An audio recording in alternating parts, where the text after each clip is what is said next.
It's all very relaxing, but it's not really us.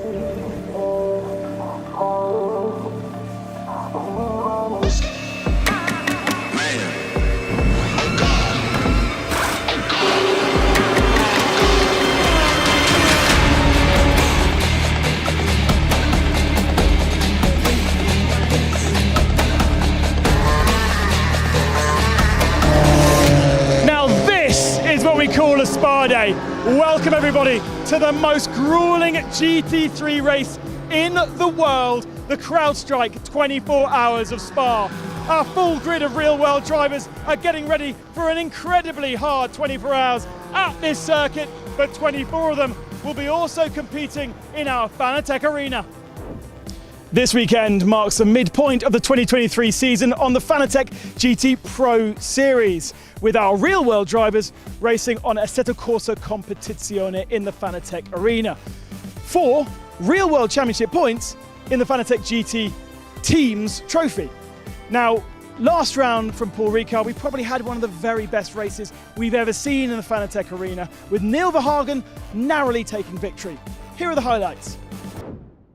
Green flag flies 8:10 in-game time for an hour's worth of racing, and the BMW is going to have the inside line into turn 1, but it's not such a good start for WRT further back, and a big gap into turn 1 between the first 2 and 3rd position.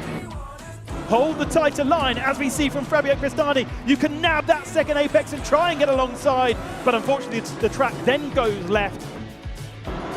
Shane Guven trying to go around the outside of Callum Williams. He really hasn't got that car underneath him on this first lap, has he? Ooh, very, very close to pit wall there, but we just about managed to avoid a massive accident, but great piece of avoidance there in the fight just outside the top 10 positions. There it is, and Guven's trying to find a bit of space down the inside. The door is opened by Callum Williams, and wow, lovely move from Guven, who just about keeps the car on the circuit. That was pressure, but also I think Callum Williams going to the Mad Paddock car, but the Mercedes keeps it around the outside, becomes the inside now for Jordan Pepper, and that's 3 corners in the making, but job done. This is battle for 3rd position, by the way, and it's getting quite physical. And again, a completely separate line from Alex Acker over Callum Williams, and just look how much speed they are losing as Thomas Drury comes to join the party. Alex Acker slides down the inside, and Thomas Drury follows through. It doesn't matter for Callum Williams, he's still leading his category, but he does lose 2 positions overall. Neil Verhagen takes the victory here at Paul Ricard after a tremendous race, probably one of the best ones we've seen, and look how much it means to Neil Verhagen. It's hot in this Fanatec Arena. One of the biggest dominations we've ever seen in the Fanatec Arena, and one of the closest and most exciting and most respectful finishes we've ever seen, have both been with this man, Neil Verhagen, and he's going to show us around the Spa 24 Hours circuit. It's a place I get very excited about. Do you get excited as well?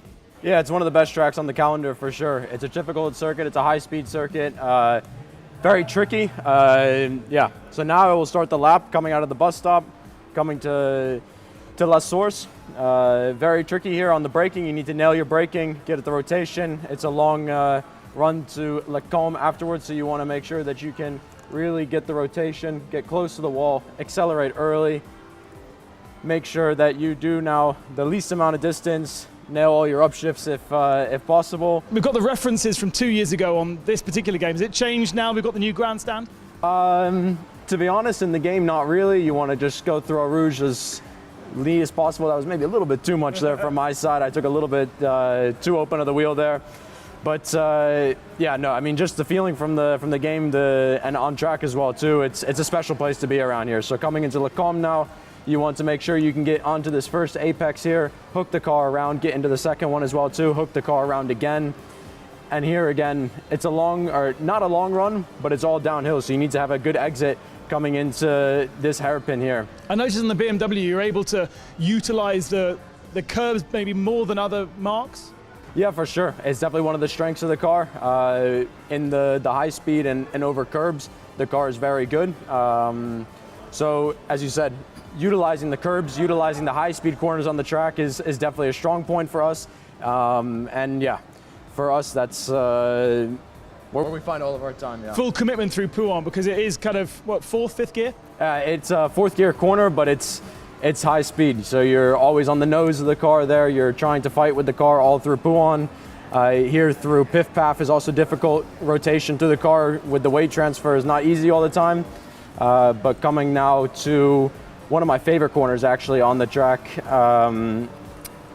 Very difficult corner here, especially now with the new gravel that's on the real track. On the simulator a bit easier now, but on the real track you have no room for error there. And Stablo is not just a flat out acceleration zone. There is still a bit of work to do in there. Yes, for sure. It's definitely not easy. And coming into Blanc-Chamois, you can keep her flat there. Okay. In the BMW, it's good in the high speed corners. We have good aero on the car. So now coming into the bus stop, you want to brake a little bit to the outside of the track, hook the first curb, and then get another straight exit, clean exit out of the last corner. Now, Neil, you're going to be heavy this race because you took victory last time out. Is that going to completely kill your chances this round? I hope not. It's definitely not going to help for sure. But let's see. With the work with the guys from BS Competition, they've been putting in, and myself, let's hope that it doesn't affect us too much and that we can fight for another podium or victory. Have a good one. Thank you. So with half-time approaching, let's check out what it looks like in each of the 3 different championships. In the Pro Class, Team WRT leads the way, despite not having won either of the races so far. But Dries Van Thor's consistency has added 6 points to the team's championship tally. New for this year, the Gold Class sees Marius Zug being the man in form so far in the Winward Racing Mercedes-AMG, with a win and a second place. But Team WRT is just a point behind. In silver, reigning champion Alex Acker has helped Trezor Attempt Tour Racing into the hot seat, finishing second in both events to net a hefty 8 points. GRT Grasser Racing runs right behind thanks to Fabrizio Crestani. It's not just the drivers who benefit from this high level of esports competition, but arguably the teams benefit even more with those championship points in the real world, as well as those very large checks. We can see the drivers' reaction, but what is the reaction to the Fanatec Pro Series in the Fanatec GT paddock? I went to find out. Tell us, how important is it for Accordes ASP to get those points in the esports world? For us, esports points are really important, as every team are fighting as much as possible for every point we can get. And of course, esports point can be the difference at the end of the championship. So we don't want to miss any point after Barcelona coming from esports or anything else. And how do you prepare for the esports? Does Alex do it on his own, or do you have any digital partners? We have some talks, but it's mostly Alex. That he is doing on his own, yes. Does he have all the equipment at home to practice? Yes, he has a rig, he has his own rig to train, and he's spending a lot of time, and we just give him the time that he needs, some motivation, but he's the guy, they're working on it. Big money to be had in the arena as well. How has that helped the team? So we go for dinner at night. No, I'm joking. So usually let's say the prize money from the esports, we use it for pre-season, for the next season. So yeah, it's good, let's say, to prepare for the next season. So we are really taking it seriously, not only for the prize money, but also for the team points. And yeah, I think it's nice to see the sim world, merging with the real world. So yeah, really happy about it. How do you guys prepare, and your relationship with BMW esports and sim racing? Well, the drivers do a lot of testing, a lot of simulation driving before we come to the event. Some drivers we have to push a little bit, some drivers are very keen, they put extra time in it. So like, for example, Neil we have here now driving, and he won last time the Paul Ricard race. So it's a lot of time you put into it, but it's important. The Spa 24 Hours is the jewel in the crown of the GT racing calendar, and therefore the paddock is a hotbed of activity. A new Ford Mustang GT3 car and its little cousin, the GT4, just beside. Turn your attention to the right-hand side, and the Mercedes AMG 1, a unicorn car. I've never even seen it. Inside there is the winner from last year, always and still dirty. Maserati back in the paddock. They're about to build a GT2 machine. There is the safety car for the Formula One World Championship, obviously backed with its CrowdStrike livery. CrowdStrike, a brand new sponsor to the 24 Hours this year. There's even random Audis that I don't really know what they are, but they're very, very cool looking electric car for Chris Meese. We've got the GT1 Sports Club on the left-hand side and the Fanatec Arena just opposite. And that's where we're about to go racing. I better get to the comms box. And like magic, here we are, You are. with David Addison alongside us for the first time this year in the sim. We've missed you, David, in the Fanatec Arena. It's lovely to have you back. Ben, thank you very much. It is good to be back because a highlight of Endurance Cup weekends in Fanatec GT circles are always the esports races. You made the point there that you do score points for the teams in the real world, but from a purely selfish point of view, it gives us another really good race, doesn't it? 60 minutes of drama, single drivers as well, so you don't have to worry necessarily about the different pace of drivers. You know that it's going to be somebody going absolutely flat out for the hour, and we are never disappointed. These are always really good. What we've seen over the last couple of races, though, is the level of professionalism from these guys has really risen over the last, certainly this season. And now we have points across the top 5, and we have 3 categories rather than 2. It means that there are 15 positions where you can score points. We only have 24 entries, which means only 10 entries go, or 9 entries go away empty-handed, and it leaves the field stacked full of drivers from start to finish.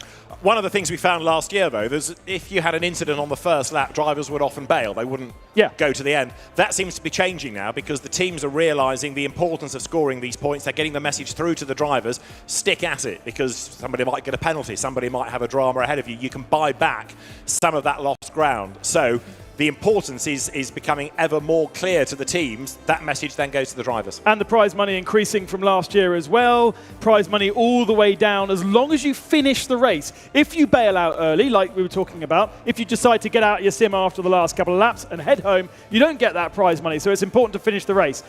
And there is the Fanatec Arena. There I am in the back of shot. Oh, you've switched. Either way, great to see a full grid of cars, rigs, and a massive audience looking forward, even on a Friday afternoon, to see what we have in store here in the Fanatec Arena.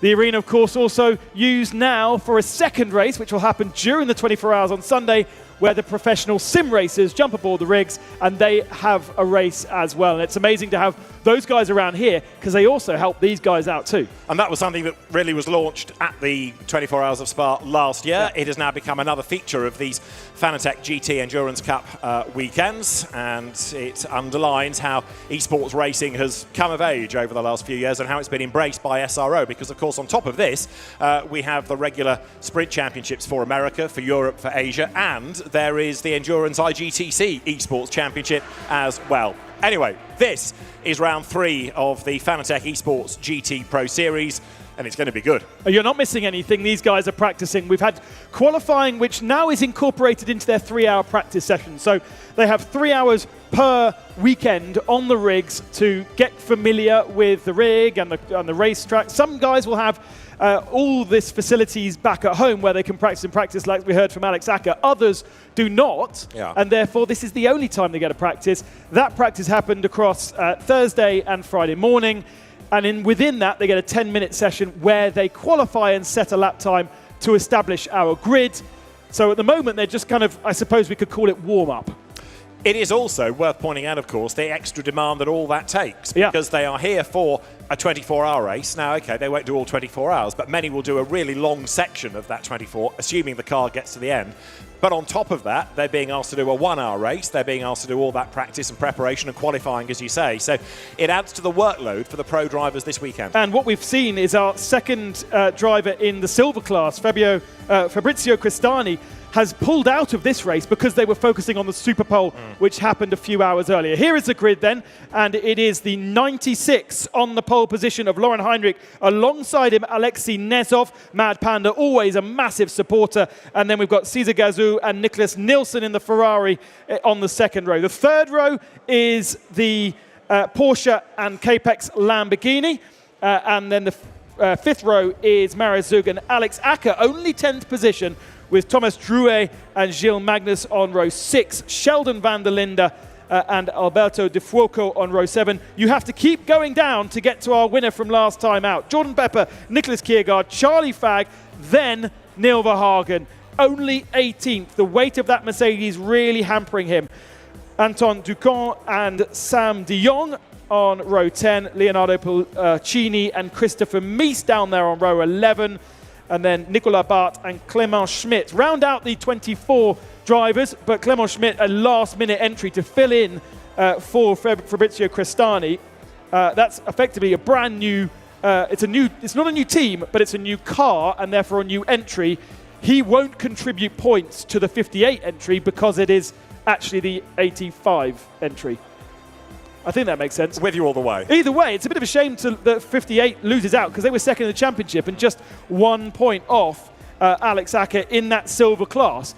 Remember, 3 different classes. We are following 3 separate races happening at the same time.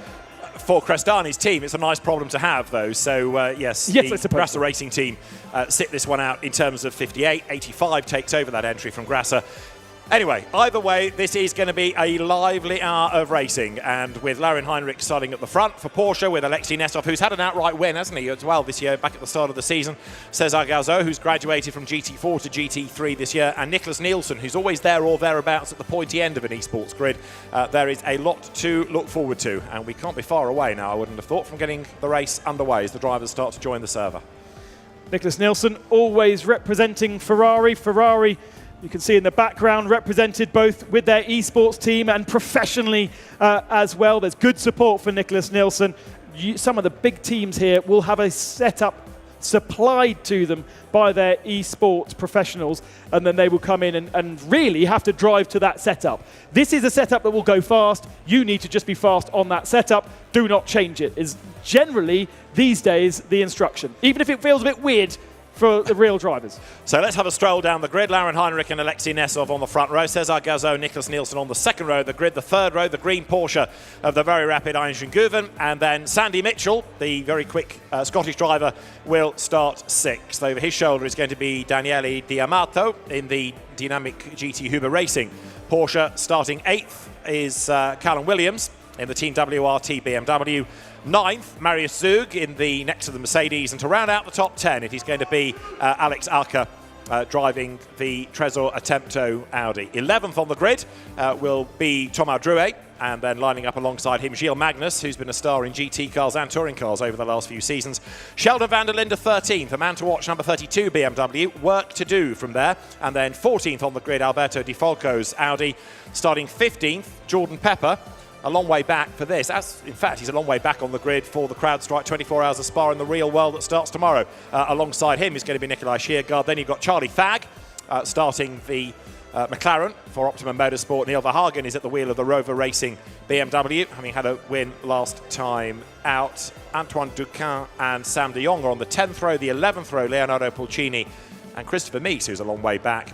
And then the final row, Nicholas Bart and, as Ben was explaining, late booking, as it were, Clement Schmidt taking over the Grasser Racing Team entry. So that is how they start, and the start line here given as it will be for the 24 hours in the real world. It's in front of the endurance pits on the way down to Eau Rouge. Just having a quick look at car versus driver face. Of course, in the real world, they've got a helmet on, they've got a balaclava on, you don't get a chance to see their faces. But the idea here, as we roll slowly through the grid, is there is the Lamborghini of Jordan Pepper on the left, just disappearing out of the screen. There's his face on the right-hand side. And some newly acquired facial hair, I think, for Jordan Pepper this weekend. And a thumbs up as well, and a big smile. As at least he can't hear us, though. That's a relief. Yes, if you talk even louder, he might do. Other drivers looking pretty relaxed about all of this. Just finishing off our walk up the grid there, you can see the car of Neil Verhagen, and then Antoine Duquin's Santalot Junior Team Audi. The blue and white come to you Audi is Sam de Jonge, and the cars drop down. Leonardo Pulcini's yellow Iron Lynx Lamborghini next. And then after him, there'll be Christopher Meese with a lot of work to do from the penultimate row.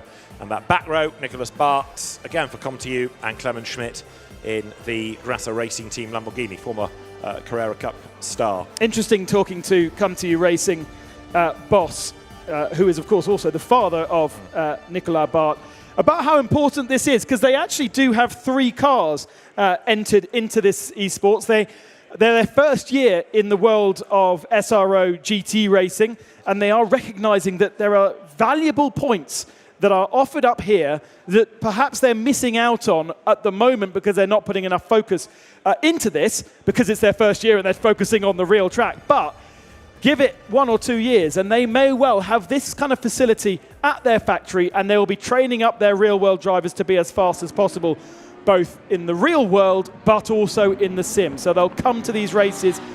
Oh, that was almost a pun. but I didn't realise it.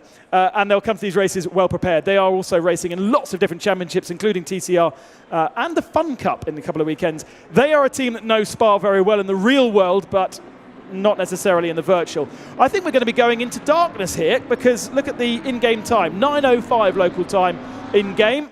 We are on our warm-up lap, nice and slow warm-up lap from Lauren Heinrich, and I think the race may finish under the lights. So, chance to get the tyres warm, a time to go racing. It is Lauren Heinrich, last year's Carrera Cup Germany champion, who lines up then on pole position. And it's going to be, of course, the rolling start. So the field working its way now through Les Camps. Alexei Nesov was an absolute revelation in that first race back at Monza. Yeah. Cesar Gazo on the second row, and then Nicholas Nielsen. It really is absolutely wide open, all of this. And as we've been saying, you've also got the weight to factor in. 15 kilos for Sandy Mitchell's car, 10 for Cesar Gazo on the second row of the grid. Nicholas Bart gets 10 kilos, Callum Williams gets 30, Sheldon van der Linde gets 10. The absent Fabrizio Crestani would have had 30, 15 apiece for Alex Arca and Mario Zug, and then 30 for Neil Verhagen. Some it seems to have affected more than others, looking at the grid positions, but admittedly there's quite a disparity between 30 kilos and the 10 that you get for being third in class. And the results here will determine who carries what into the next Endurance Cup round at the end of the month at the Nürburgring. And so many of you will also know that SRO Corsa Competizione released a new version of the platform just before Monza, which gave the physics a totally different characteristic and has required these drivers and the teams around them to rework the setups to last the full 1 hour distance. There's a lot of thinking that's gone on over the last couple of months to get these cars back up to speed and back up to the performance that we tend to expect. It is not really the same platform as it was last year, even if it's called the same game. Has lots of different characteristics, and that weight I do think makes more of a difference now than it ever did, because a lot of the changes were in the way that the tyres react to the tarmac, the caster and camber changes within that. Yes, all of that exists within this platform. We keep banging on about it. I know it's year 3, but this really does simulate the real world, and what the drivers expect in the real world is also very similar to the virtual.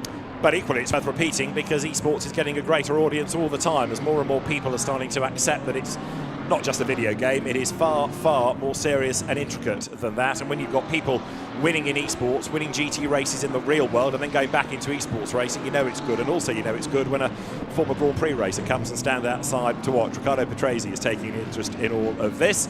And there's an hour of drama just up the road then. I think you're right about it going dark before the very end, because it does have that nighttime feel about it, doesn't it? It also has the feeling that there might be a bit of rain in the air. If this were the real world, you'd start looking at the heavens now. Well, welcome to Spa. Well, indeed. You never know what's around the corner. So we are set to go racing then, this third round of Fanatec Esports GT Pro Series. Lauren Heinrich on pole position, which was very, very impressive indeed. He's gone really well in the DTM this year, but new to Fanatec GT. He's here for IGTC points for the team, but a really good effort to go so well in esports as well. 3 cars separated by less than a tenth of a second, 13 covered by less than half a second. It's as competitive in this virtual world as we see from our sim racers. Lauren Heinrich's gone quite early there. He's going to have to back out of it. The game doesn't like it if you jump the start. It has it's very sensitive to where the cars start in relation to others, and now he pulls back, so we've got a nice compressed group as they come towards what is the start line, but they've already passed the finishing line back there. So the cars turn their way down to La Source, and they will turn through the hairpin, go down past the Heritage Pits, then get underway, just to echo what you have in the real world here. Many circuits have the start and finish line in different places, not this far apart though, around a completely different corner. Right, now we are ready to go racing. Now they get themselves in that 2x2 formation, and now Lauren Heinrich and lining up alongside him then Alexei Nesov are set to go toe-to-toe as the lights are about to change. We are about to get things underway then here at Spa. Round 3 of Fanatec Esports GT Pro Series is set to go racing. We go green, it is blast off. A good getaway by Nesov in the Mercedes. How brave is he going to be as they head towards Eau Rouge for the first time? He goes absolutely toe-to-toe with Heinrich. The Porsche comes out in front. Nesov runs wide over the curb, but as they power up Radion for the first time, it is Heinrich ahead. It's Porsche in the lead. Ferrari, not a very good start from Nicholas Nielsen, caught napping, drops down to 5th position. Lots of defending going on towards Lecombe. They are very, very close. There's not really much gap between the top 5-6 cars, and they still squabble their way through Lecombe, with Laurin Heinrich still leading. Got a little bit of a slide on as he leant on that rear right tyre, and it wasn't quite up to temperature. The Ferrari still dropping down, this time under pressure from Sandy Mitchell, who looks to the inside, and there's a slow Audi in between them as well. So Gazoo losing time, Nielsen to the outside and losing more positions. Yeah, Nielsen's getting shuffled back in the pack, isn't he, having qualified 4th. He's coming under attack then as they drop downhill from Einschengoven, who's in that battle pack as well. So race leaders drop downhill, ready to go left at Pouan, and they're already 1 or 2 little gaps opening up. And Laurin Heinrich is on a real mission on this first lap to try to get away. On board with Marius Zug now as he comes through Pouan, closing on the traffic ahead. A couple of years ago, that would have been chaos in this race. They are so much more professional and clean than they ever was. Marius Zug struggling with the rear end of that car. Gilles Magnus goes around the outside of the first part, inside of the second part, squeezes Zug nearly off the circuit, so Zug dives down the inside at Campos and gets that move done. But there'll be more momentum from Gilles Magnus as he comes through Stavelot. And there is also, is that a Mercedes looking to take advantage as well? No, it's Sheldon van der Linde in the BMW right now on the tail of Gilles Magnus. So they work their way out of Blanchimont for the first time. Great reception in the arena for Marius Zug's bravery there. Off the road has gone Leonardo Pulcini. He's got back on the circuit, but a lot of time is lost as they head up towards the chicane. Nicholas Nielsen then is under attack as they break. Zug is under attack as well, because to the outside line there goes Gilles Magnus. He's going to be level with the Mercedes. He's got the inside line coming out of the chicane. The Mercedes just with its nose in front. They're going to be almost side by side to the timing line, but all the grunt of that Mercedes AMG keeps it ahead of the Audi R8 as they head towards La Source. Now it is up to Gilles Magnus to be really, really brave on the brakes. This is for 8th and 9th and 10th. Van der Linde gets up the inside. He's going to go ahead of the Audi. So yes, Van der Linde goes up into 9th spot now. And ahead, D'Amato and Nicholas Nielsen running side by side into Eau Rouge. That's been a good scrap on lap 1 as the Ferrari hasn't got up to temperature. They go single file through Eau Rouge, which is the best option. Plenty of improvisation at the top of the hill, but they all managed to survive. And again, just one car rotated on lap 1. Great stuff. So Heinrich led by half a second over the stripe at the end of lap 1. As now, look, Sheldon van der Linde lines up to have a go at Zug. To the outside line there goes the McLaren, lower down the order as well, up towards Lecombe. Side by side in the pack, Lamborghini just fending off McLaren as they turn their way through. So you've got Jordan Pepper squabbling with Nikolai Sheargard, and now comes out of Lecombe ahead. Neil Verhagen is closing up as well, 17th at the start of the lap. Jordan Pepper making progress. Heinrich trying to get away. Nessov is in second place. Drama at Bruxelles. Sideways. Carl Scatter. I think Charlie Fagg was the one that was given the tap there that got him all unsettled. No, sorry, Charlie Fagg survives it. Sheargard gets run out wider. There's more contact and one in the wall as they come downhill out of Bruxelles. Big drama coming down the hill there. Yeah, Clement Schmidt was also spinning in the background, but De Fulco and Callum Williams also involved. 3 cars off the circuit in that middle part of the lap and causing yellow flags. They will tumble to the back of the field, but of course there is points and prizes still to be won. So get the car repaired and carry on. Get your head down. There's 56 minutes still remaining. And all the time, Laurin Heinrich is trying to build this gap as you look there at the fight between Nicholas Nielsen, Daniele D'Amato and Marius Zug, who is going great guns here up into 8th place, and he's closing on the traffic. He's taking Van der Linde with him. D'Amato now, the Porsche, lines up to have a go at Nicholas Nielsen's Ferrari. He's going to have to be really brave to have a go up at Blanchimont, and he's not quite able to find the room, really. He's got the pace. He's right there on the back of the Ferrari. Now, there might be a dive to the inside line at the chicane, but no, Nielsen covers that. To the outside line goes D'Amato. And then Zug and Van der Linde close, and Nielsen's made a real hash of the chicane. Skips it, comes out ahead. Zug is sideways, tapped by Van der Linde. That straightens him up. To the outside line goes Gilles Magnus. The Audi gains a place as well. Great stuff in the pack, just these little touches, but they shouldn't cause too much damage to the cars. It's the bigger things, the bigger contacts that cause the damage that need to be repaired.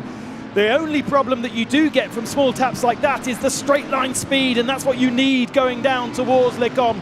The Kemmel Straight requires maximum velocity, and if you have a bit of damage on the car, you're compromised throughout the whole of the race. That is not wise, going side by side up Eau Rouge. And from Thomas Drouet, he sees it happening. Fagg and Zug back out of it. Fagg ahead of Zug now for 10th, and that is leading in class. Might not be wise, but it's good to watch. There, Marius Zug starts to have to go defensive. Thomas Drouet likewise in the 87 Mercedes up towards Le Camp.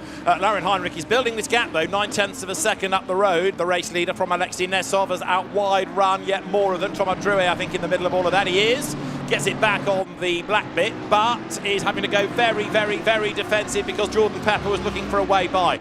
Dramas early on did for Leonardo Pulcini. Also, we have lost the car of Gauquin after contact early on in the race, and that was all coming out of turn 9, and then more mayhem at the foot of the hills. That Callum Williams getting turned around. It was number 30 BMW. He has pitted, and Alberto Di Folco has pitted as well. Back in real world rather than the replay, Nicholas Kiergaard. Oh, that was the second impact, and that was a lot larger.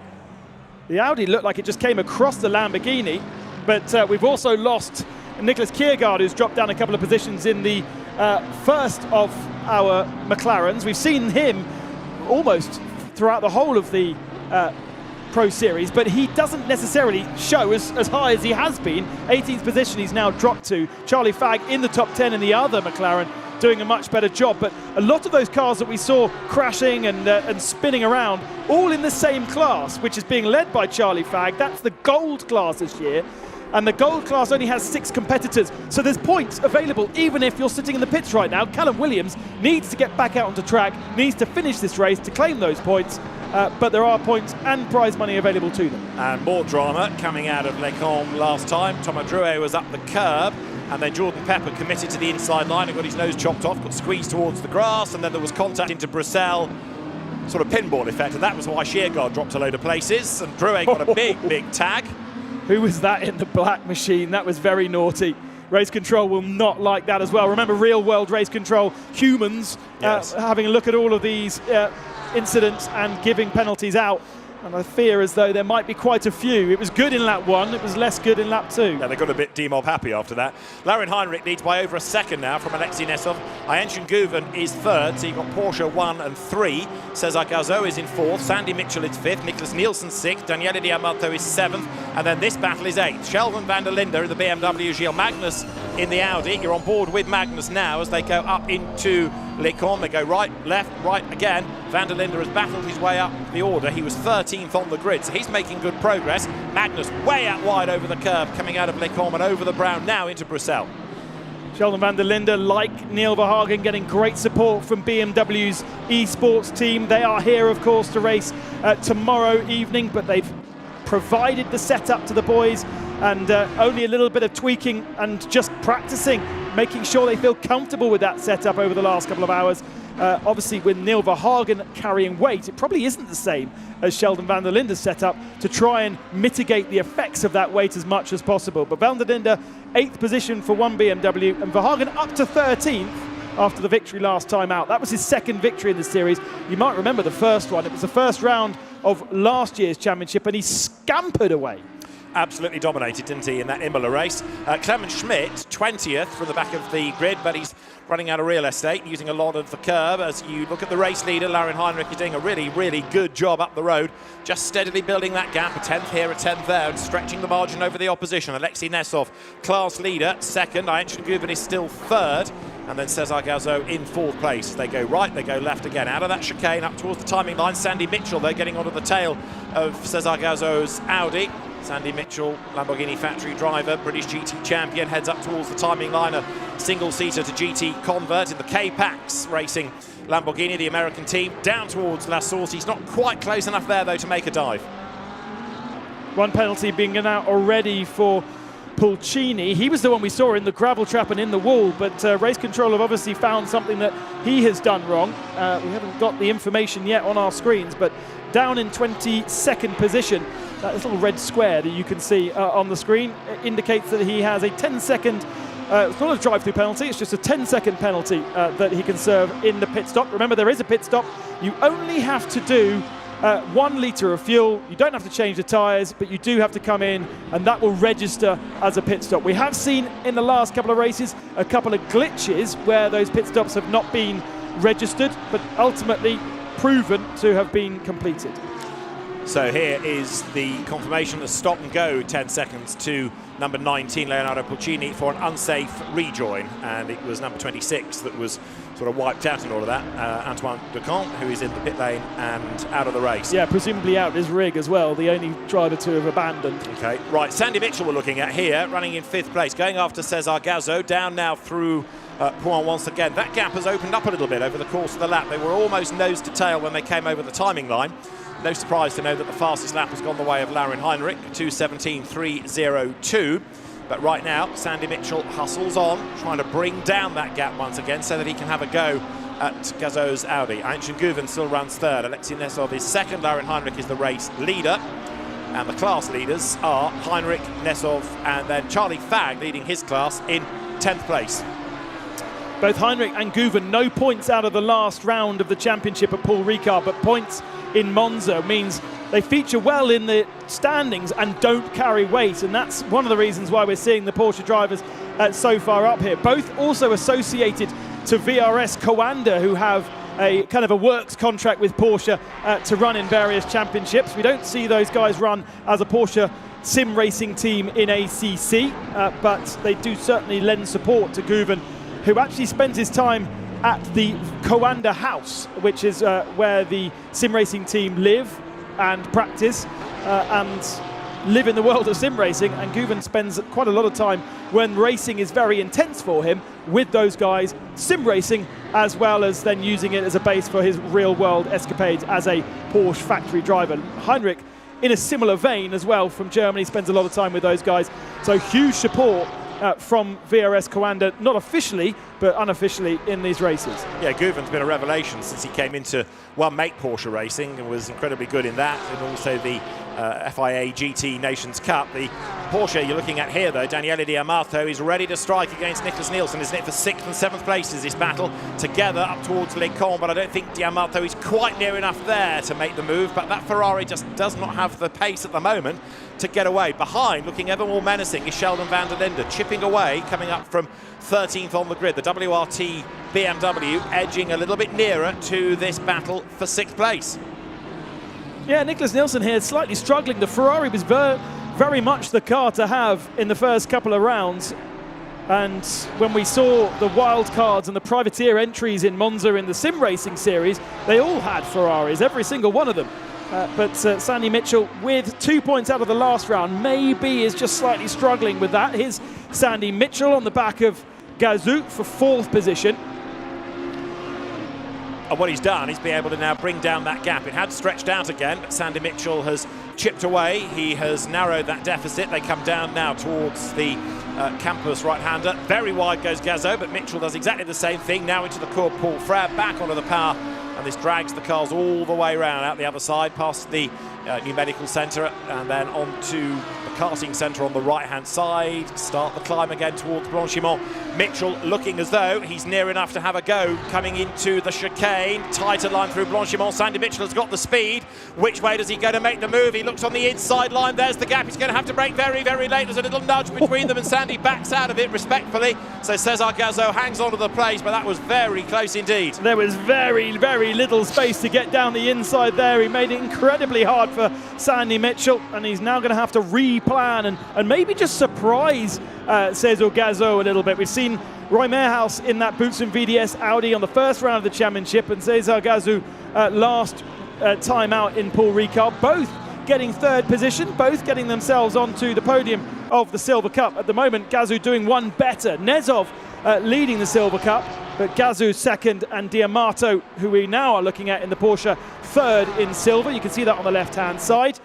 Heinrich leads Pro from Guven and Sandy Mitchell, who has that space of 4.8 seconds ahead of Nicholas Nielsen.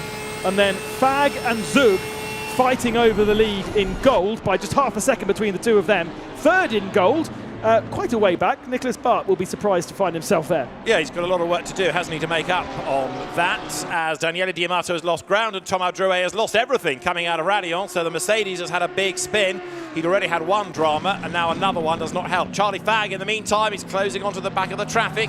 He's caught Gilles Magnus now, who has fallen a long way back from Sheldon van der Linde. And Charlie Fagg then comes under attack as the instructions are given to him. He's attacking and defending. He's on the back of Magnus. He's also trying to keep Marius Zug at bay. Down through Porn they turn now, but that McLaren is going well. I think Thomas Drouet has got back moving again, albeit 13 seconds back from Clement Schmidt, so way down the order. That car running an MSI livery for the first time. It's making its debut in the sim racing series, but Mercedes wanting to use it in this race as well. Usually the liveries mimic what we see in the real world, but for that particular car, a special livery with, we will see the partnership between Mercedes-AMG and MSI debuting tomorrow in the sim race. Right, now Charlie Fagg is about to make his move, isn't he, here for 9th place. Gilles Magnus in the Audi, Charlie Fagg in the McLaren. They are absolutely nose to tail coming through Blanchimont now towards the chicane. We saw a lap ago how hard it can be to overtake here. Magnus positions the car absolutely right. Charlie Fagg closes right up and having a go back at him. Look, it's Marius Zug now. Which has got the better drive off the corner, McLaren or Mercedes? It's the McLaren that stays ahead. So Charlie Fagg there in the red McLaren hangs on to his 10th place, but all of a sudden has lost 3-4 lengths or so to Gilles Magnus, having been right with him under braking for the chicane. As is really hard for the Optimum Motorsport driver, because he doesn't really need to fight with Gilles Magnus, but the more he sits behind him, the more he gives an opportunity for Marius Zug to take that lead in the Gold Cup. So it's more of a cork stop to get past rather than actually a position change. As we look down to 19th position, Clement Schmidt on the back of Nicolas Bart. They are not fighting for a class position. And was that Nicolas Bart ahead of Clement Schmidt? Yes. Is that a change of position? I'm not sure. I think that was where they were. Clement Schmidt working his way forward. Sandy Mitchell, in the meantime, is getting a bit bored staring at the back of this Audi. Cesar Gazzo is still there. He can't dislodge him. And now we're getting more penalties, aren't we? Sheldon van der Linde and Charlie Fagg being given penalties. So 5 seconds for van der Linde, 10 seconds for Charlie Fagg. So the cars then now are coming through for the 8th time of asking. And this is the race leader, lest we forget. Laurin Heinrich is way out on his own. So powering his way through for the 8th time as in the arena. It's all go. Drivers hard at work, fans watching. But Laurin Heinrich is doing an absolutely outstanding job here. Sort of parachuted in and he's showing people the way to do it. Heinrich sits 4th position in our championship with 4 points from round 1. So 2nd in the pro class on that occasion to Jordan Pepper. Jordan Pepper struggling on this one, only 12th position overall. And just with a point between themselves and Dries Van Thor. We haven't even spoken about Dries Van Thor. Is he even... No, he's Sheldon van der Linde. He's masquerading as Dries yes. This. So that's the car that is in 8th place. And leads in our pro class, but only by a single point. So with them only down in 5th position, that would be a championship position change. We start turning our attention to the championship because this is the midpoint of the championship. We are going to have another race at the end of July. A little bit of contact from Cesar Gazur and Sandy Mitchell, just getting caught out by Cesar on the brakes a little early. We'll have the next round of the championship at the end of July, which is unusual actually. Usually it's the first week in September, but we'll go to the Nürburgring and simulate the Nürburgring race, and then we wait until October before the final round in Barcelona. Now, to clarify one or two elements of all of this, you're looking at Cesar Gazzo under attack from Sandy Mitchell. Let's just cover off this, and then we'll go back to the race control situation. Gazzo is hard at work. Mitchell goes to the outside line. Can't do it there. Right, the reason that Kelvin van der Linde has been given a 5-second penalty is for aggressive driving. Charlie Fagg here has been given a penalty for causing a collision, but he's about to gain a place round the outside of Gilles Magnus, going into Lincoln. Fantastic! Right round the outside, brilliant stuff. Well done, Charlie Fagg. That's a beautiful move, and he needs to get on with it now with that 15-second penalty. He needs to have 15 more seconds than Marius Zug, who flashes his light furiously at Gilles Magnus because he can't let that McLaren get away. He needs now to clear Gilles Magnus. Still the best lap of the race, that of Laurin Heinrich, 2 minutes 17.302 set earlier on, and the margin is 2.8 seconds. Nesov not being able to offer an answer, but equally he's leading his class, so he might be quite comfortable there. They're number 11, look, trying to come back at Charlie Fagg, Gilles Magnus, but think Charlie now, as Ben suggested he needed to do, will drive away, although Magnus is good on the brakes coming there down through the pith path. Difficult one for Gilles Magnus because he's out of the points as well in his category.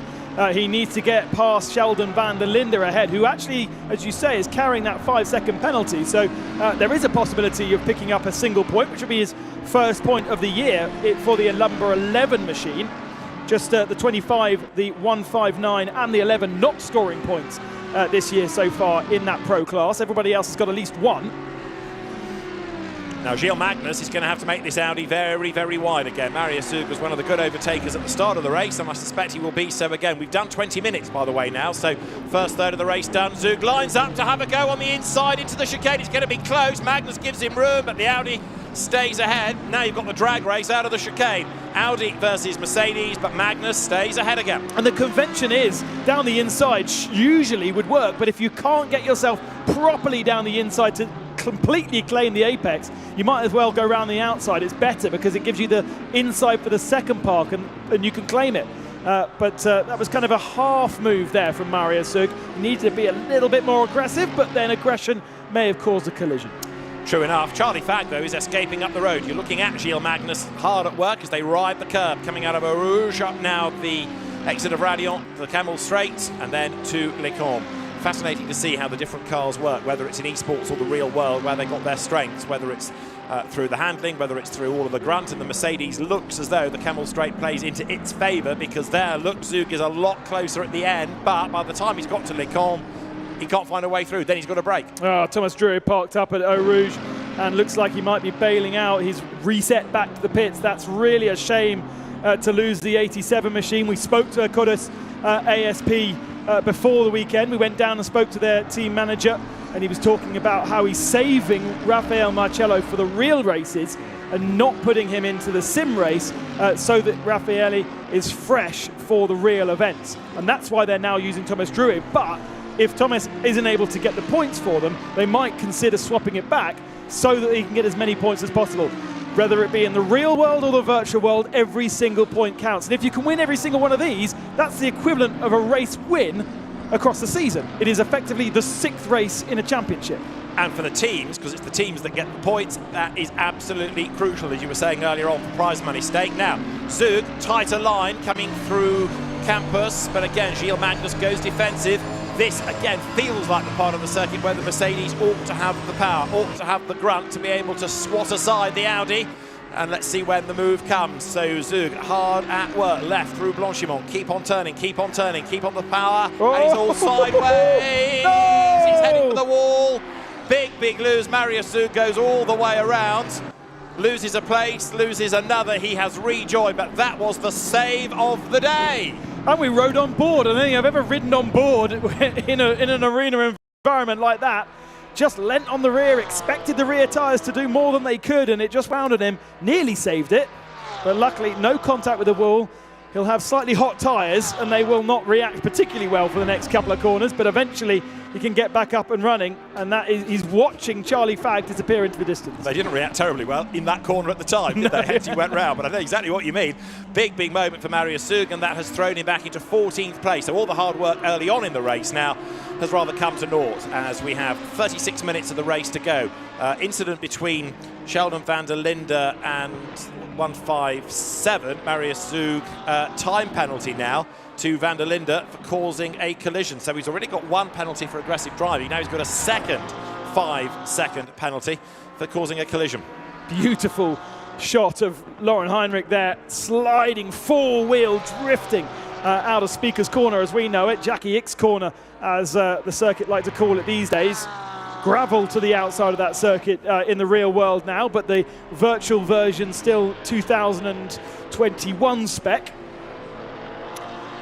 So Lauren Heinrich, 3 seconds to the good. We've hardly seen Alexei Nessel, but there he is in the background. And Ayenchen Guven is a second adrift of him. Now, last time around, Guven lapped quicker than the Mad Panda Motorsports Mercedes. So Guven giving another good push here. Might be on to make it a Porsche 1-2 by the end, but we're talking fractions of a second. That's the disparity, and it's such a tiny disparity. It's really hard for Guven to do anything about Nessov now. Now, teams and drivers are about to be given another opportunity to overtake.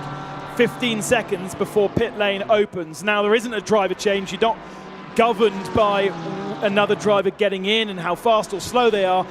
They can really have a look at the track map, see what kind of space is around the circuit, and if they do that pit stop and come back out, will it give them clear track? And for somebody like Sandy Mitchell, who's been sitting behind Gazou for the whole of the first stint, maybe this is the time to do it. Give himself free air and jump him in the pits. So over the timing line comes the penalised Sheldon van der Linde, and it's still game on for fourth, isn't it, between Cesar Gazou and Sandy Mitchell. If I look over my shoulder, I can see Sandy hard at work on his rig, and with his racing gloves on, he is focused completely at the back of that Audi as he flicks the car left and then right up through Eau Rouge. Now, out of Radion they go.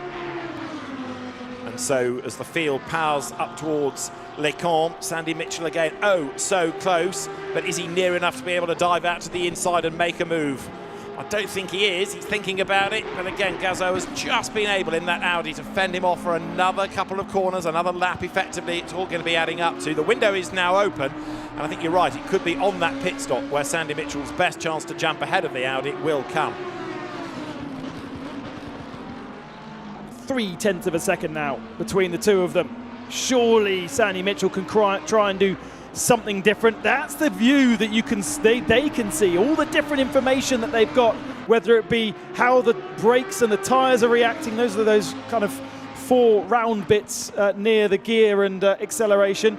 Gives you how much the tires are wearing as well, the brakes are wearing, what pressures are in those 4 tires. It's almost more data than you get in a real car. It's quite similar, but not exact. As he stands on the brakes, the front brakes go red, but then they start cooling down as he accelerates away. The rear brakes, very, very cool. Coming into here again, stands on the brakes, see how they go red again. That's the temperature. If you've got your blanking wrong, they'll stay red because they'll overheat. But if you've got your blanking correct, then they'll cool back down again. And all of that data has, as it does in the real world, needs to be assimilated as well as race the car. There is Sheldon van der Linde closing onto Daniele Diamato, but it's such a shame that van der Linde has got these 2 penalties because it's been a good drive up the order from 13th on the grid, but now the drama comes of the penalties being applied in this 3rd round of Fanatec Esports GT Pro Series here at Spa-Francorchamps. Van der Linde towards the chicane then. Race leader is on to lap number 13, and we are nudging the halfway point, aren't we now, as the BMW heads for the pit lane. I see Gilles Magnus has also got a drive-through penalty behind, so he'll do his pit stop. He'll need to select whether it is a pit stop or a drive-through penalty, and he'll have to go do a second trip through this incredibly long pit lane. The F1 pits at the top of the hill, you can get out of the F1 pits after that hairpin, but unfortunately in the world of GT racing at Spa 24 Hours, you have to go all the way down to the bottom of the hill, past the endurance pits as well. Charlie Fagg has got another penalty, another 5 seconds for unsporting behaviour. Now, this was in an incident with Marius Zug, so another penalty for Charlie Fagg. So they can see the drivers coming down through the pit lane. That's the view with the cones on the left, the pit wall on the right, and at the regulation pit lane speed, Sheldon van der Linde crawls down through the pit lane, and this must feel like walking pace compared to what they've been doing out on track. It's worse also when it's the opening there and you can see everybody on track going flat out. WRT's pit lane for some reason at the endurance pits by the looks of things. So we're going to all the way down to the end of the pit lane. Plenty of cars already in there. Nicholas Kiergaard, Sam de Jong and Clement Schmidt. And we have 2 retirements. Now you see, this is how they... And he missed his box there. Had to creep forward to get into the box, which has now meant a slightly compromised pit stop. It should be really fast. If you can attack the box, be inside the box, stop, it should only be about 3 seconds. But if you stop early, have to creep forward, you get penalised. And that's what we see. That's why we see changes in after the pit stops, and pit stops being longer than others, because you absolutely have to nail it.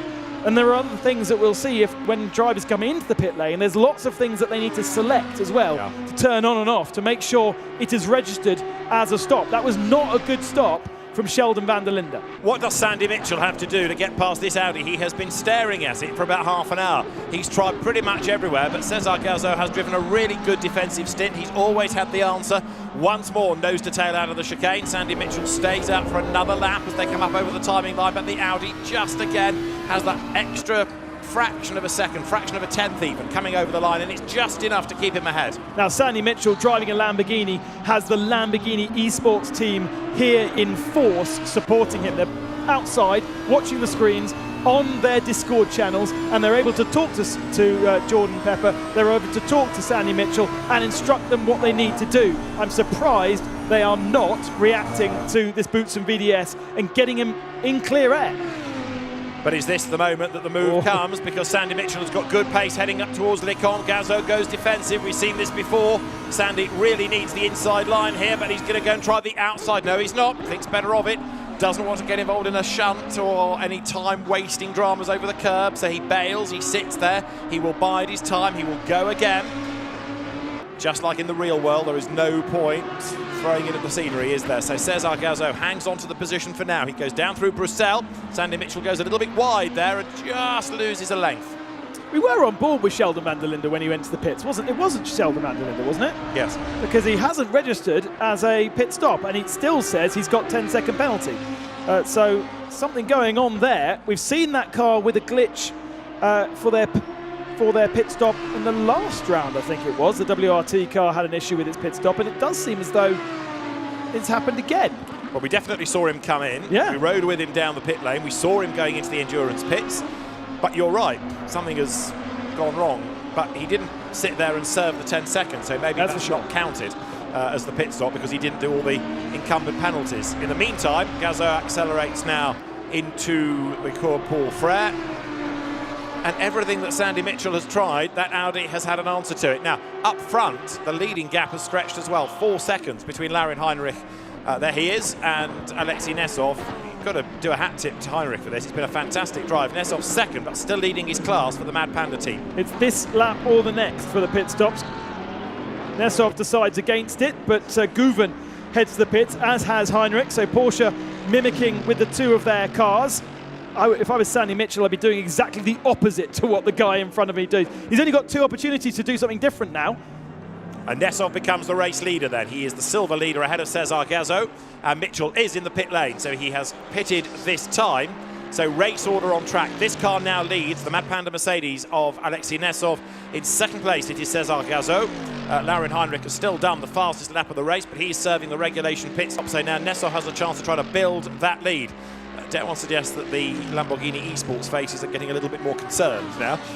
Well, Jordan Pepper is in 11th place. Sandy Mitchell is serving that pit stop. We'll see where that puts him when he rejoins. Clemens Schmidt's Lamborghini is 19th. He's yet to stop as well. The good thing for Jordan Pepper is he has done his pit stop. He hasn't completed his drive-through penalty for Lamborghini, so he's still got to visit the pits again, but he doesn't need to do that within the window. So he's ticked that box.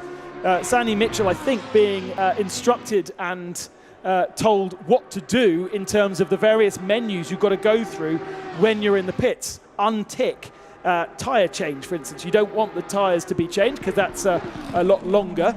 Untick damage if you've got damage, and untick any fuel that goes in, and if you've got any penalties at all. So it seems to be quite a long hold for him. He's now back out onto circuit. Apologies for commentating on what's behind us rather than on the screen, but I think there was a good pit stop from the Lamborghini guys.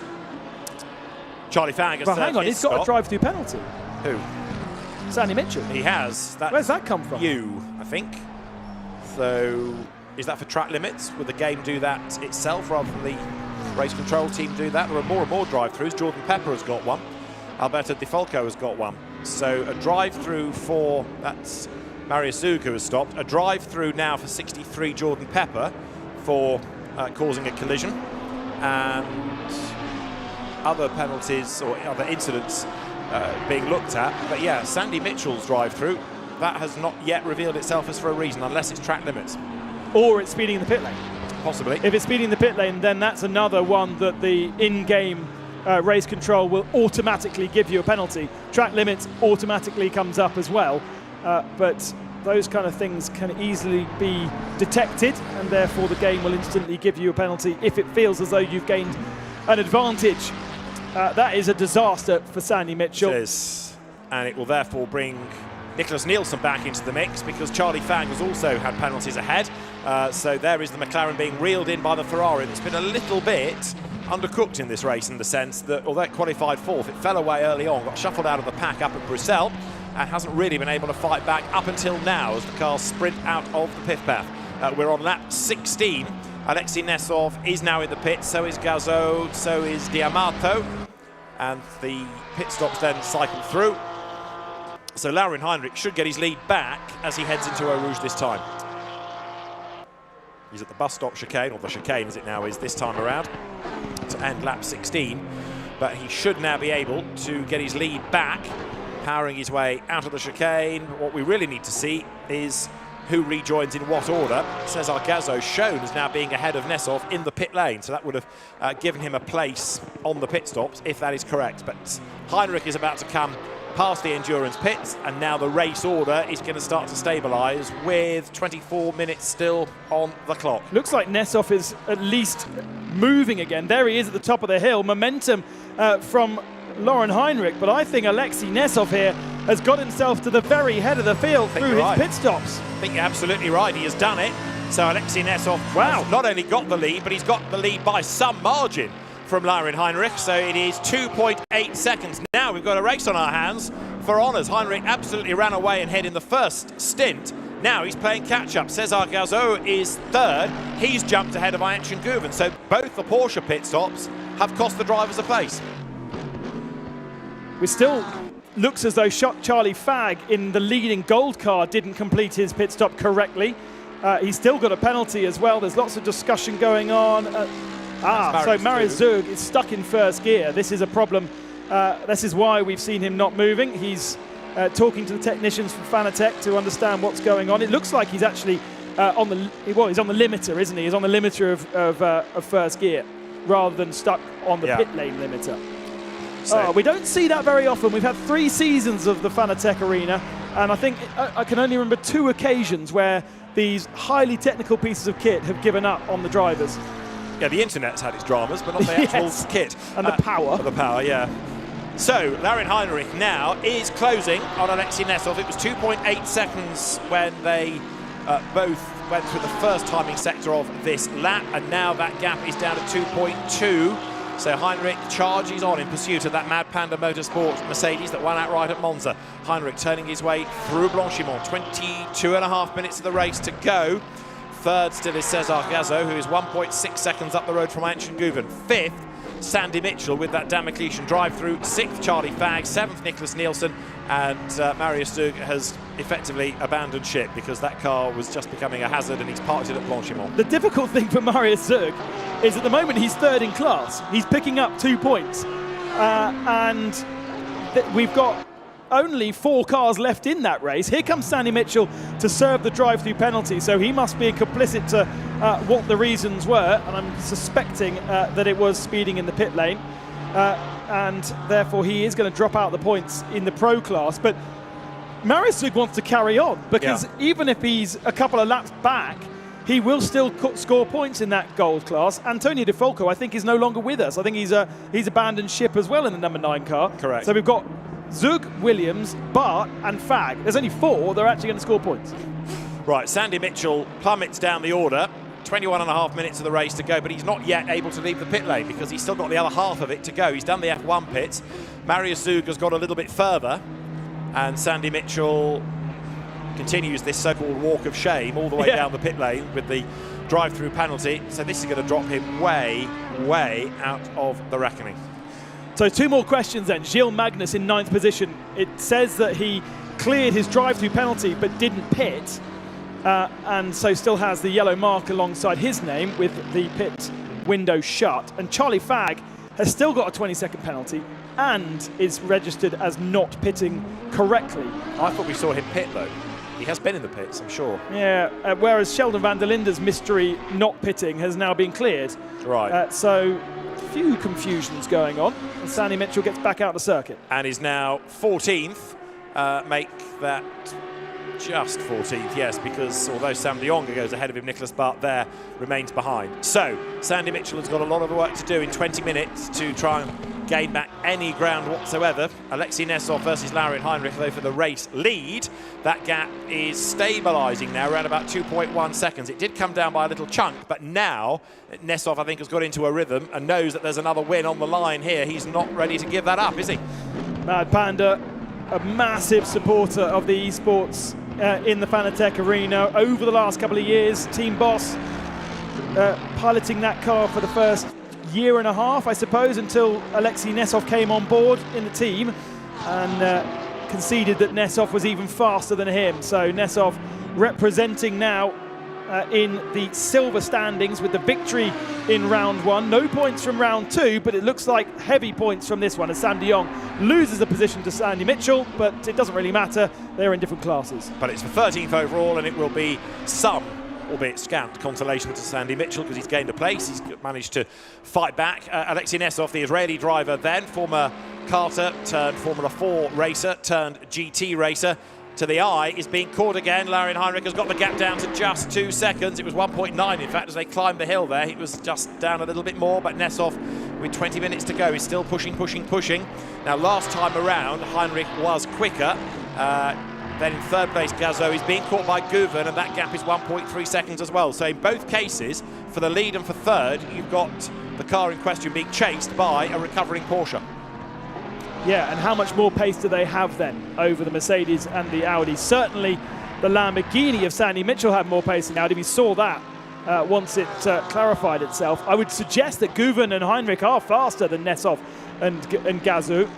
We've still got 18.5 minutes remaining to have those positions change. And this is definitely the battle to watch.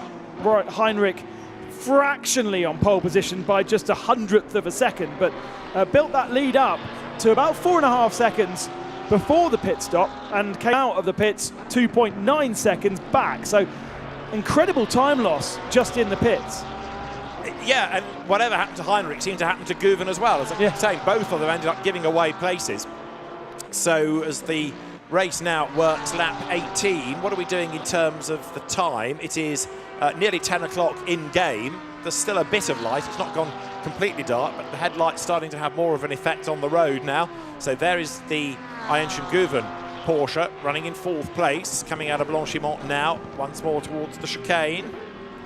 And on the lead situation, the gap is down 1.5 seconds when they came up towards the chicane that time around. Gazo to Guven, 1.3. The Porsche still looks quick and, of course, was outpacing the Audi in that first stint. So, in theory, it should be able to catch back up again. Just a quick reminder, we are here at Spa-Francorchamps in the paddock. If you are coming around the weekend, you can come and visit us in the Fanatec Arena, right in the centre of the paddock with amazing vehicles surrounding us. And we do have the sim drivers tomorrow evening participating at 9 o'clock local time here in Belgium. Also, turn your attention, if you are online, to the start of the 24 hours for real at 4:30 local time. David Addison will be guiding you through that one. I'll be guiding you through the sim racing and the 24 hours going through the night until 4:30 on Sunday. That's kind of how it works.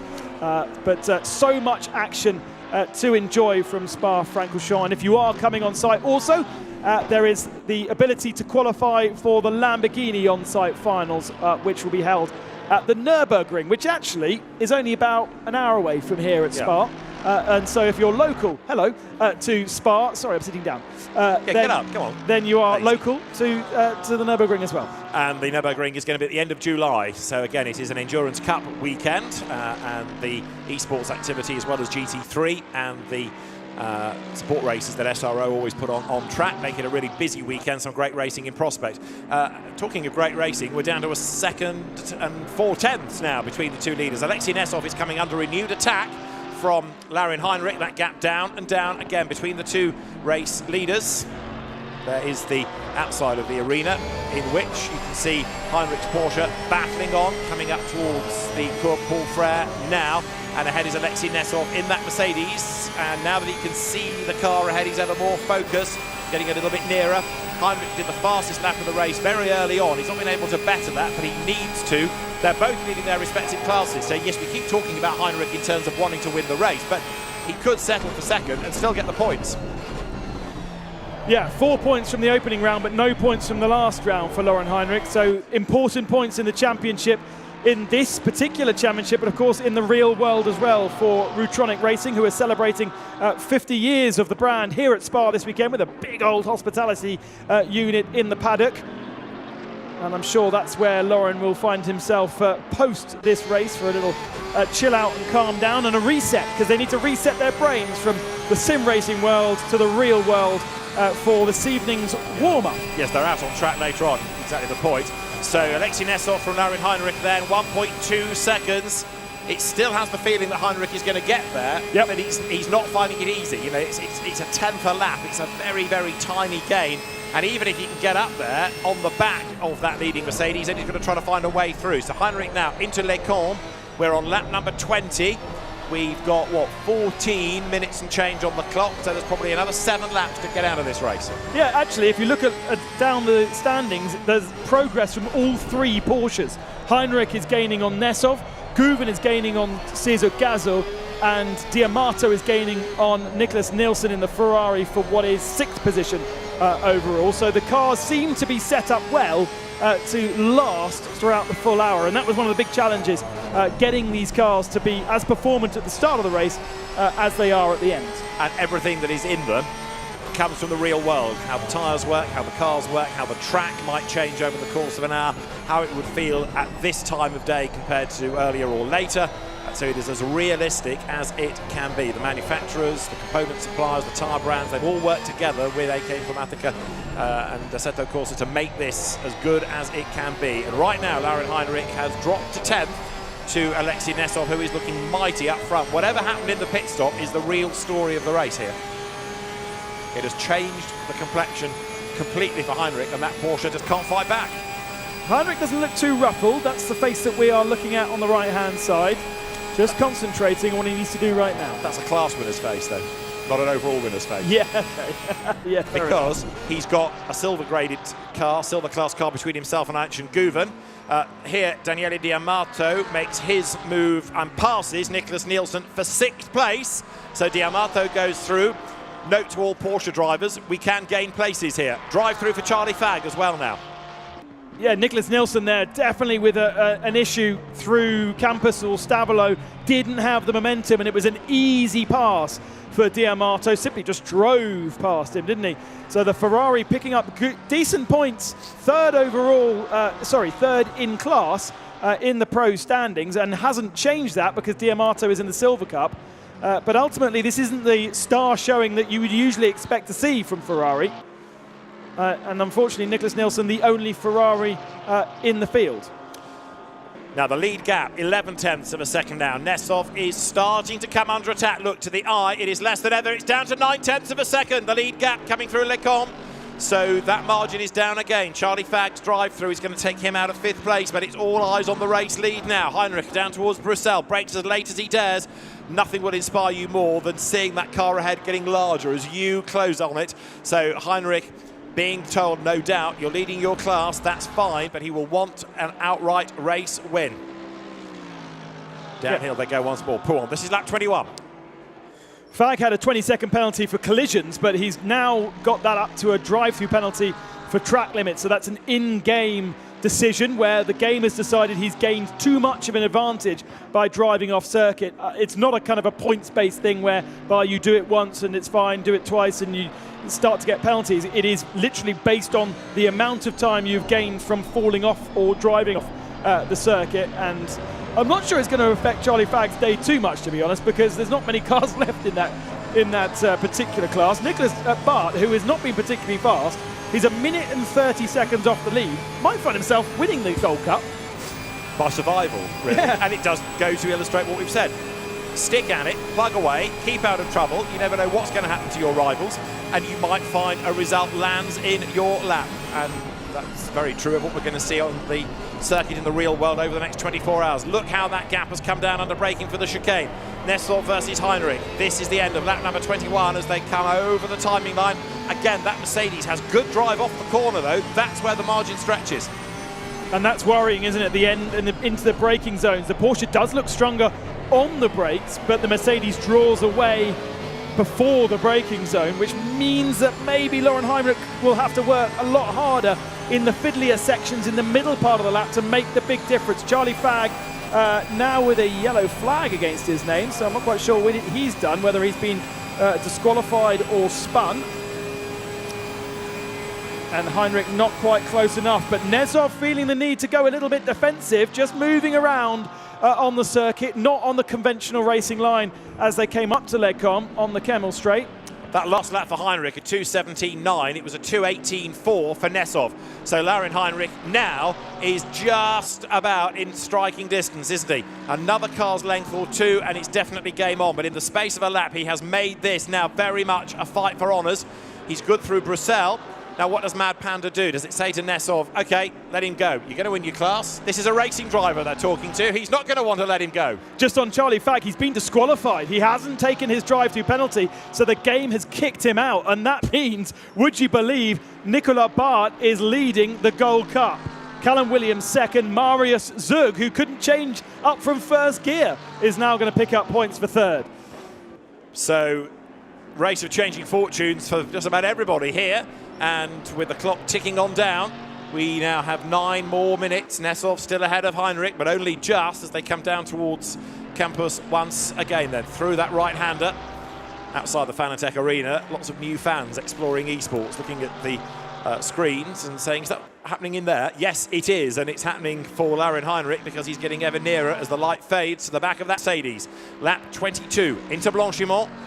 But Nessov still doing a very good job of hanging on to that place and making sure that Heinrich isn't getting close enough, certainly at the moment, to have a go. And that gap to the eye has stretched over the course of the lap.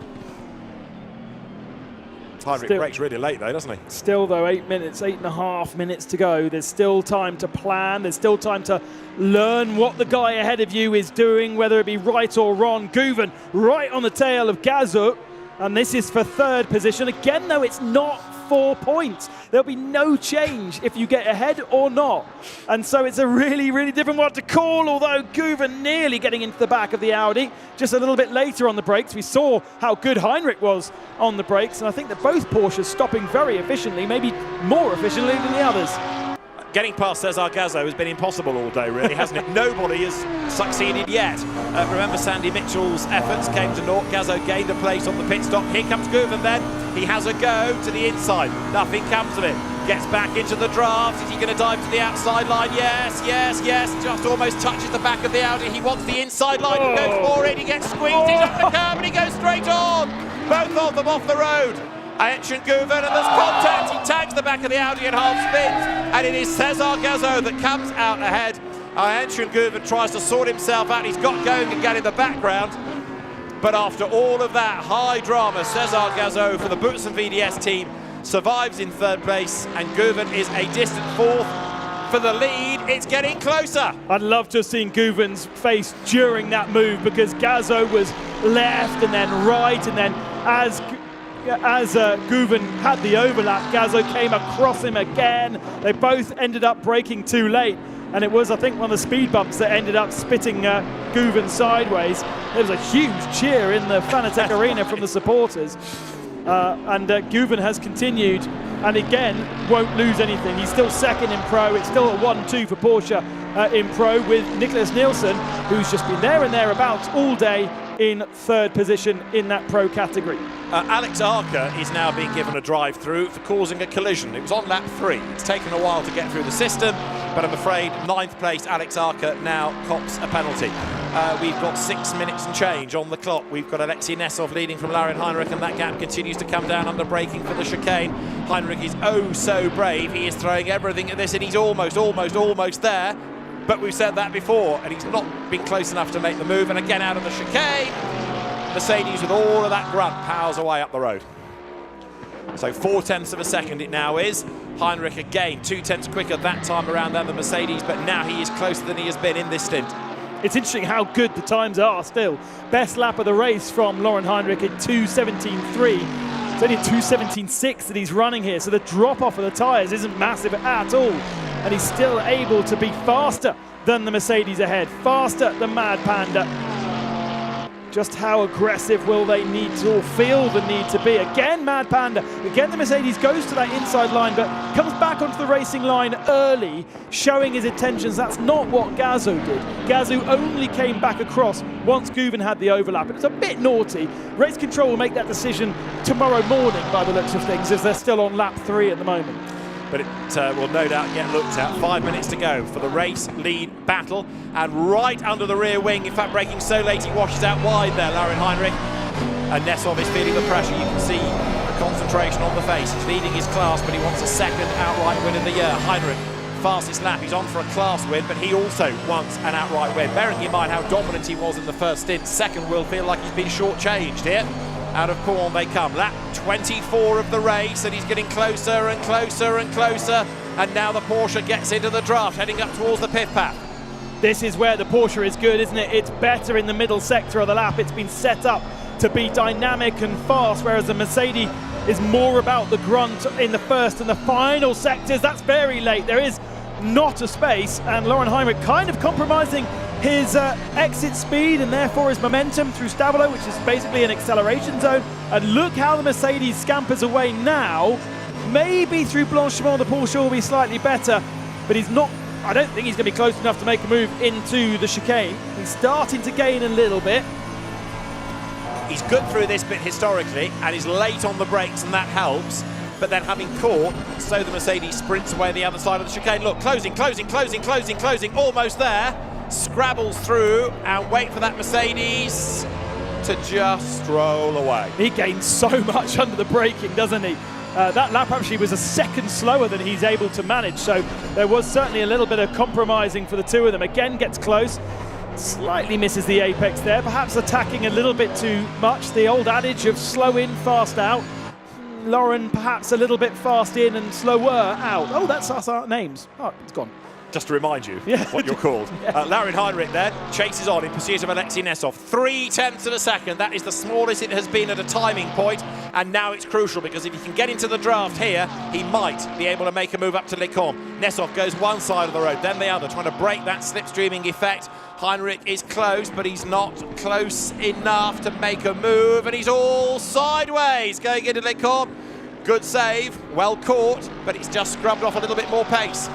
Neil Verhagen with a drive-through penalty, and taking that drive-through penalty from 8th position.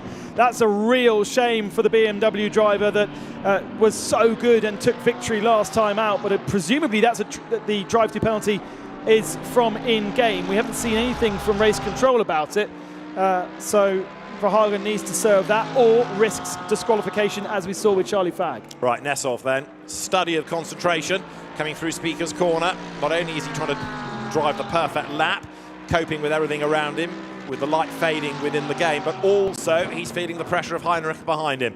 0.4 of a second, that gap. Now, what have we got on the clock? It is 2 minutes and change. That means they're going to have one more lap at the end of this. So down now towards the right-hander of Campus, then the Cours Paul Frere they come, and they will turn their way once more out of the long right, past the kart track on the right-hand side of the road, and then they'll make the run up towards Blanchimont.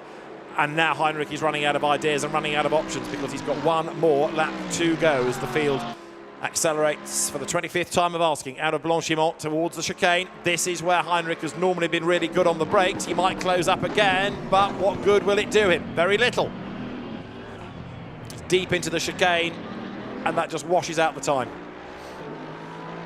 Get the feeling that it's kind of inevitable. It's been a very, very strong run from Alexei Nessov.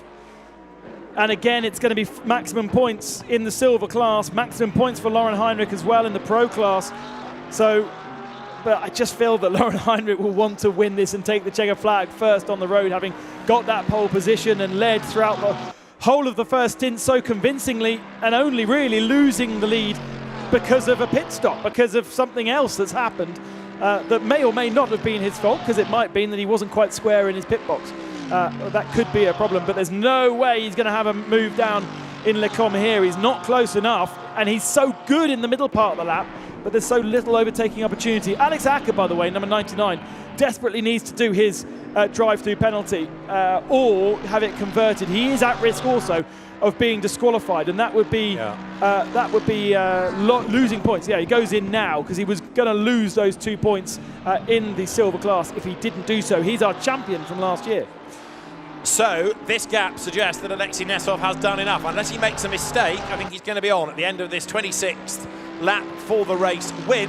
The fastest lap to Laurin Heinrich. He has tried everything to get back onto terms with the Mad Panda Mercedes, but it's just not enough. And there's a feeling on this lap, for me at least, that he's now having to settle. No further action between the Gazzo and Gouven cars after that incident up at Lecombe, so that has been looked at, and a racing incident, so 2 committee drivers going toe-to-toe is what the race control team feels. No penalty comes, but Nesov then, yes, he's still under pressure from Heinrich, that constant shadow, but Heinrich still not close enough to really make a move, and unless Nesov makes a mistake, and that's looking unlikely, then the victory is going to go the way of that Mad Panda Motorsport Mercedes. Another excellent drive by Alexei Nesov, but part of the story is what went wrong in the pit lane for Laurin Heinrich. It's cost him the lead, it's cost him the win. Out of Blanchimont towards the chicane for the last time then. Checkered flag is going to be at the ready. It is going to be another win for the Silver Cup car, because at the end of lap 26, round 3 of Fanatec Esports GT Pro Series is won by a delighted Alexei Nesov. Laurin Heinrich crosses the line in second place. And then for third, some way back, is going to be Cesar Gazzo, and that means a lot to Alexei Nesov, doesn't it? You can see the release in pressure, because he had so much pressure from Laurin Heinrich the last couple of laps.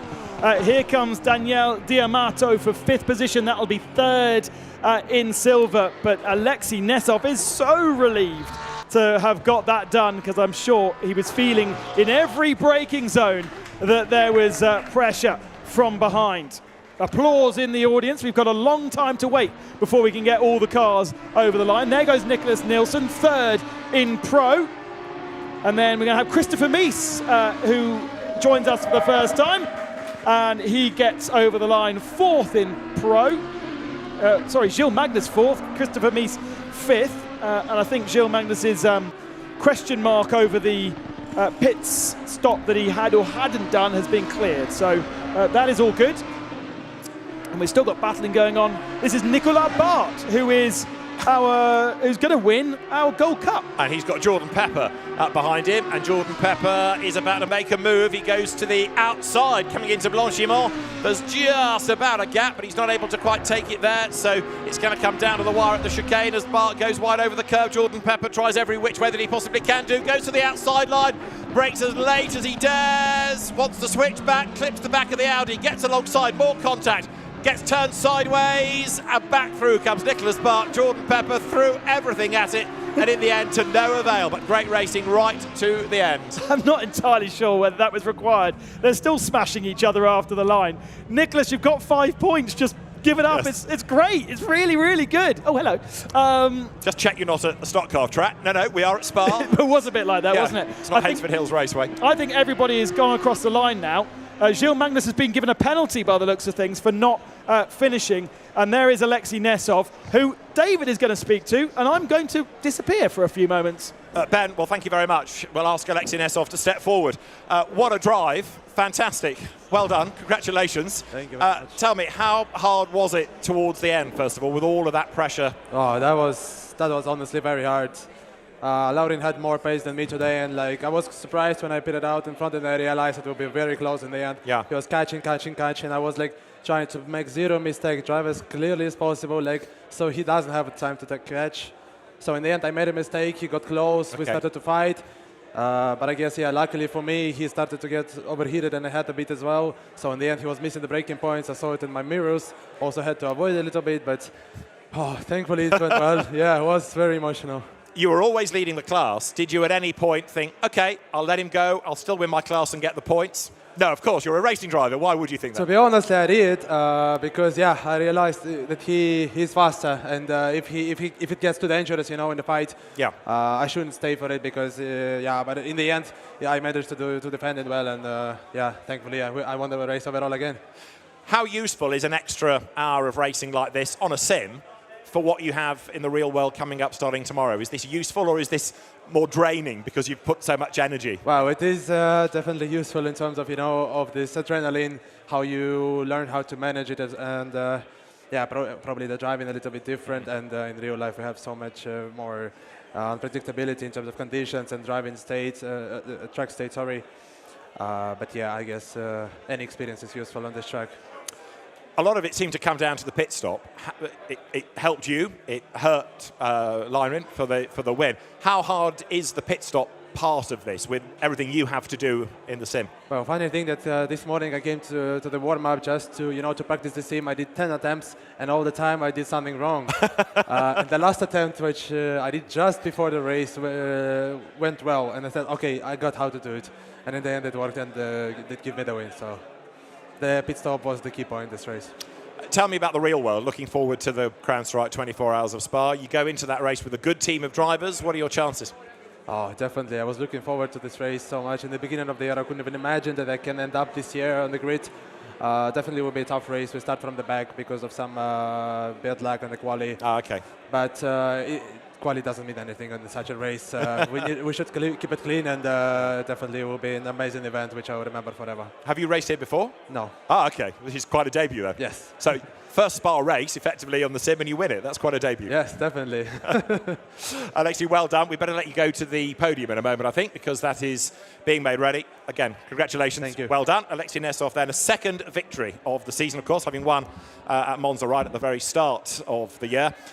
This is the third of the 5 rounds within the championship. We've got the Nürburgring event, and we've got Barcelona still to come. And over the course of this weekend here at Spa, an awful lot going on in the Fanatec Arena. We've got Lamborghini One Make Esports racing. We've got, again, GT Esports racing, but with regular sim racers, real stars of their art, coming to do battle in the arena as well. Over my shoulder, there is the podium. Ben Constanduras has headed in that direction. He's rounding up drivers, and he'll be ready very shortly because, of course, we need the drivers from the 3 classes.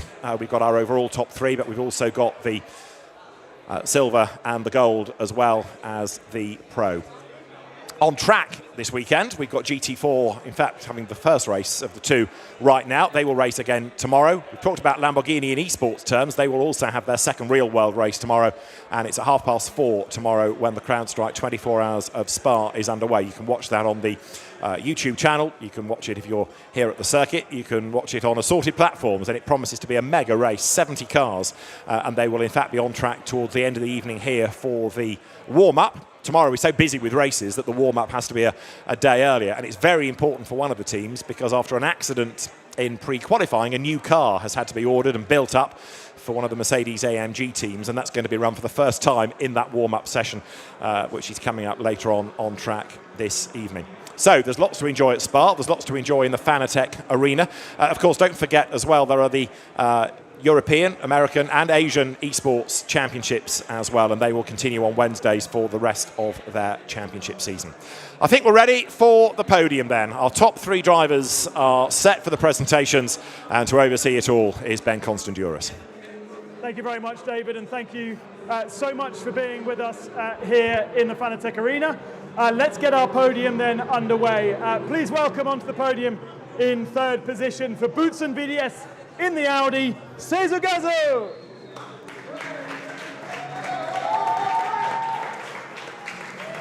In 2nd position for Rutronic Racing Porsche, Lauren Heinrich.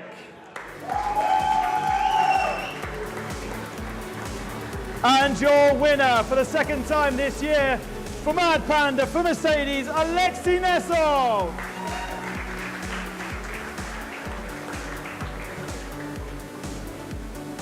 The Pirelli hats being handed out to our top 3. Please welcome to the podium Florian Möhring, the head of esports for Fanatec, who will present the trophies, these beautiful steering wheels. Firstly, to 3rd place, Cesar Gazzo.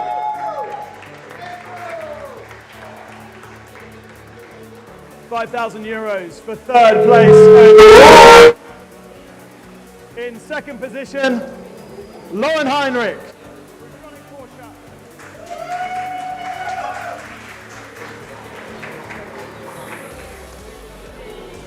And your winner, €10,000 to Mad Panda, to Alexei Nesov.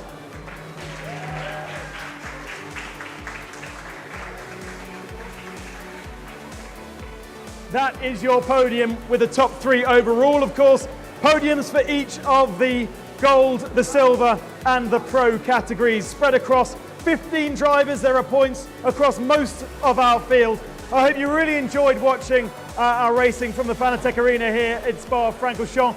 Make sure you join us for the 24 hours, the Krausdijk 24 hours from Spa, 4:30 local time here at Spa. And if you want more sim racing, it's 9 o'clock for the sim races in the Fanatec Arena. Until next time, goodbye.